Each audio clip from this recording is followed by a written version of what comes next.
I'm trying to like motivate myself to read it by like casting Lucas Till. Where there's a Lucas, there's a way.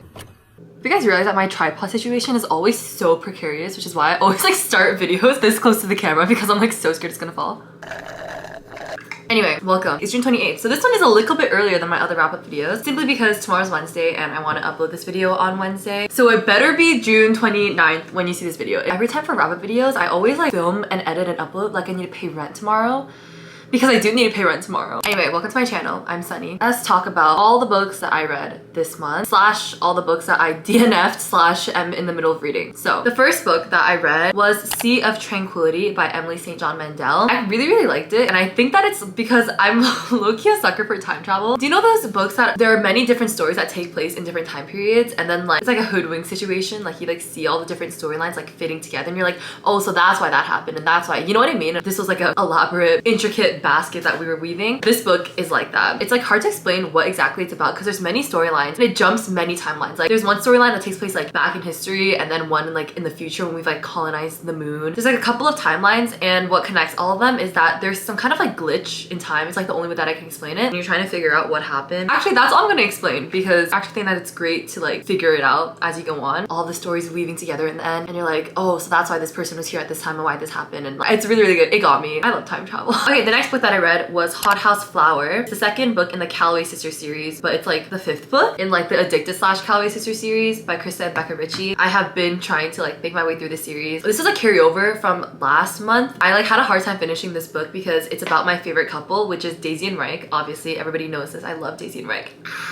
This is their book, and you would think that this is the book that I would finish the quickest. I like kept reading through, like, looking at the finish line, which was this book. The reason that it took me so long to finish is because everyone knows I don't like it when the couple actually gets together. I find it kind of boring and then I lose interest, which is exactly what happened in this book because you get together like around halfway through. And so I literally remember last month, I read it around up to the halfway point where they got together, and then I just like stopped because I got bored. And I knew that I was gonna finish it eventually, obviously. So this month I was like, okay, let's finish it. Oh, I read this in a 24-hour reading challenge video. You can go watch it. I was like, okay, I need to like, you know, like distance makes the heart grow fonder or whatever.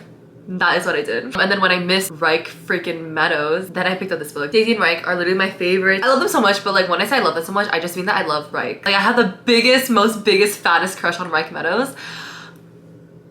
Oh my gosh. Whatever Krista and Becca Ritchie put into like the core 6 guys, what did she put in them? Oh my gosh. I love Reich Meadows. Now I need to go look at that Pinterest photo. My Pinterest board just for Reich and Daisy, which is always linked in the description, by the way. Yeah, if you want an aesthetic about what this couple is like, hopefully this will convince you. Oh my god. Sorry. Oh my gosh, this photo, that is what gets me. Back to you, back to you. So that was Hothouse Flower. Yes, I am going to continue the series. I don't know what the next book is. I should figure that out. One way or another, I have to finish the series. And thanks for following me on the journey. That's my life. What does that sound? I hope you enjoyed it because I know I did. Okay, the next book that I read, A Darker Shade of Magic by V.E. Schwab. Oh my gosh, I forgot that I read this. I need to read the sequel actually. Maybe I'll do that like next month. It's an adult fantasy book series that V.E. Schwab wrote. It's really popular. I'm late to the bandwagon as per usual, even though everybody has been telling me to read this book series because of the slow burn couple in it. You guys are all the love of my lives. I literally love you guys so much for recommending me books that have a slow burn romance subplot in it. I don't know how to express this. Like, I literally love you guys so much for that. Multiple occasions, like, people have recommended me book series because they're like, this has a slow burn romance in it. Sunny's gonna like it. Like, that's my love language. This is one of those books and you guys recommended it to me, and obviously I need to listen to you guys every single time you recommend it because it delivered. I loved it so much. Our main character is a guy named Kel. He's like one of 2 magicians in this world that can travel between different parallel Londons. There's like nothing parallel about them except for the fact that they're all called London. They're just like 3 different worlds pretty much. There's Red London, Black London, White London, Grey London, Black London. Yeah, he and one other person are the only ones that can travel between these Londons. There was some kind of big war that happened, and so these 2 travelers are like very important because they're the only ones that can like send messages across these worlds. We follow Kel, and he's also a smuggler, which is illegal, but he does it. He smuggles things between worlds, and then that kind of lands him in hot water. But more importantly, we get the POV of the love interest, and she is a thief named Lila. She's from Grey London, which I think is like our world. Red London has a lot of magic in it, and then White London has had all the magic like sucked out of it, and then we have Black London, which like no one talks about because something bad happened with Black London. And she ends up meeting Kel, and it has like some of the best tropes. I love it so much. It gives me like Doctor Who companion vibe, like dynamic. I love that dynamic. It reminds me of the 11th Doctor and Clara, which is the only season of Doctor Who that I watched, but I watched it so religiously because I was so obsessed with the Doctor and Clara's relationship. Like if you know what I'm talking about, then you know what I'm talking about. I'm like not a big fan of Doctor Who, but something about the Doctor and companion relationship will get me. 10 and Rose, freaking 11 and Clara, like, and it has like so many different tropes that I like tending to the wounds trope, interrogation trope, he's not gonna come back for me trope. It has all of it and I had no idea and I was sleeping on it. I was the only one in the world sleeping on it. I kind of became attached to like the villain of the story. I hope that he's not gone for the rest of the series. I would love to see him in a redemption arc, or even better, be part of a love triangle.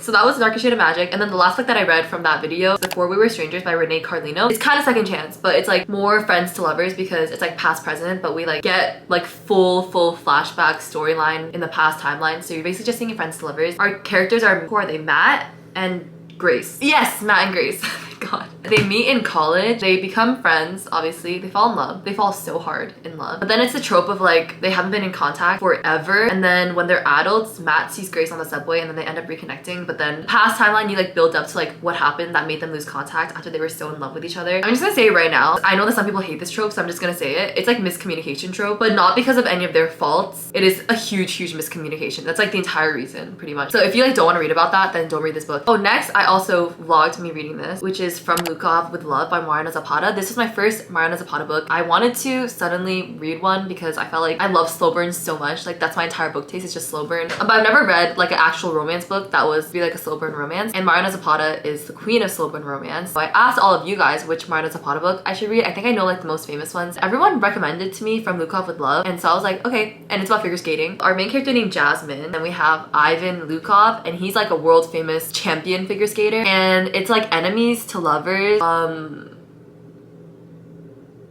I'm so sorry. I'm so sorry. It's so hard for me to read enemies to lovers that take place in like a contemporary setting like this. I said this before and I will say it again, and I still stand by this, is that there are very few scenarios in our real world that I feel like will genuinely give you an enemy. And I don't know if that's because I'm just like a people pleaser, so there's no way that I would ever have like an enemy in real life, even though I wish that I did, because I just wanted enemies to lovers. I just want to experience a catastrophic love once in my life. I'm like ready to like take it. I'm like ready to handle it and like face the repercussions. Like I just need to experience the way I loved you. I need to play it now. Like the bridge of this song, like I have to, are you kidding me? Like frustrated, intoxicated, complicated, I'm screaming and crying. Imagine that being one of your like god tier favorite Taylor Swift songs, and then you never have experienced that. That won't do. Like I have to experience what Damon was talking about to Elena. Season 3, episode 22. You want a love that consumes you? Like I need to experience that once in my life. What were we talking about? Very hard for me to believe the stakes of why they're enemies. I just can't buy into it. I didn't love the female main character in this book, Jasmine, because I thought that she was quite immature. It's the same thing with The Hating Game and Lucy. I feel like they're kind of similar to me, like their voice. Just like the banter and the teasing and the insults felt like so juvenile. But the saving grace is that I am in love with Ivan Lukov. Imagine like being upset and having Ivan Lukov reach into his pocket and like give you a Hershey kiss.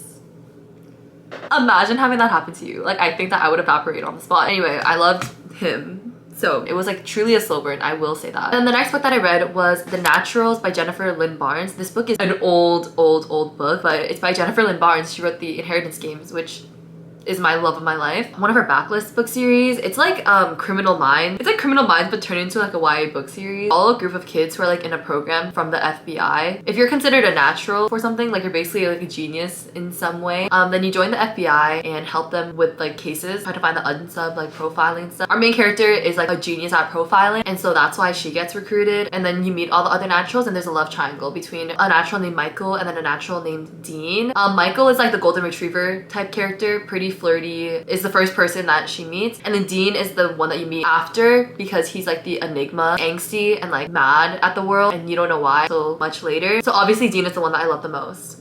Obviously. In my mind, he looked like JJ from Outer Banks, so like how do I not love him? Obviously I love him, literally my favorite person. And they're also trying to find like a murderer, so you have some chapters like from the murderer's point of view. So there's obviously like a plot twist, and also our main character, her mom was murdered too when she was younger, and so she thinks that it could be tied to like her mom's murder. I guessed the plot twist, and I don't guess most things because I don't even try. If I'm reading a book and it's like a mystery or some kind of thriller, I'm like, just throw me around, like that's what I want. But I was actually able to guess the plot twist of this, but I don't think that's a bad thing. Like I think that it was a good plot twist. Like I think it was like the only way that the plot twist could go that wouldn't be like just bad. Loved that. I mainly just love JJ from Outer Banks, so. The next book that I read was It's Not Like It's a Secret by Misa Sugiura. We follow a girl, her name's, oh my gosh, it's a Japanese name, but I'm gonna say it in a Korean accent, and I don't, oh my gosh, people are gonna make fun of me. Her name's Hana. I'm sorry. Her name's Hana.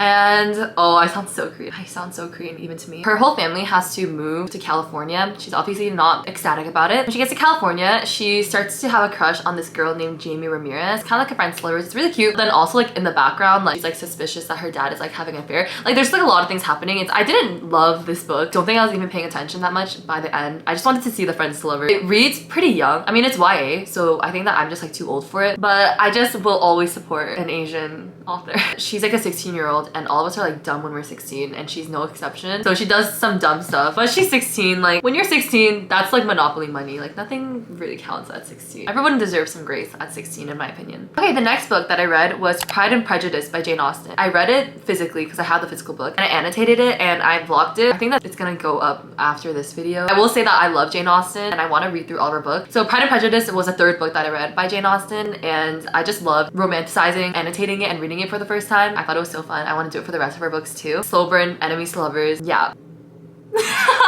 Hand flex, if you know, you know. Next book that I read was The Jane Austen Society by Natalie Jenner. This book I started reading before Pride and Prejudice, and this book is what made me motivated to then watch Pride and Prejudice, which then motivated me to read Pride and Prejudice. Different to the Jane Austen books, obviously. It's a historical fiction. You follow this group of people in like the village that Jane Austen grew up in, and they're like people from like all these different walks of life. Like there's an American like actress superstar comes to visit this village, like this random farmer, the village doctor, who all come together because they all share a love for the Jane Austen novels and they want to like get together and like build this exhibit or like museum kind of thing for Jane Austen. So that's what the Jane Austen Society is. The society is them trying to like build this museum for Jane Austen. Very character driven, which I think is the reason that I liked it so much. You get all their POVs. There's like drama and romance. Oh my gosh, here's the thing. I was so confused about what the romance like pairings were gonna be because I was so confused about everybody's age. Everybody's age is like not revealed in this book for some reason. To me reading it, I'm like, oh, why do I feel tension between these two people? But aren't you like 40 and aren't you like 20? Like no judgment or anything, but I'm like, I'm not trying to like logically like what is happening. I don't know, for some reason I had the hardest time figuring out everybody's ages. I had the hardest time. So I was just like, well, I run the game now. So you are how old I say that you are. Sometimes I'll be like, oh, I thought you were like 30. They'll talk about like this elderly woman and they'll be like, oh yeah, we were schoolmates. Since like when? When did that happen?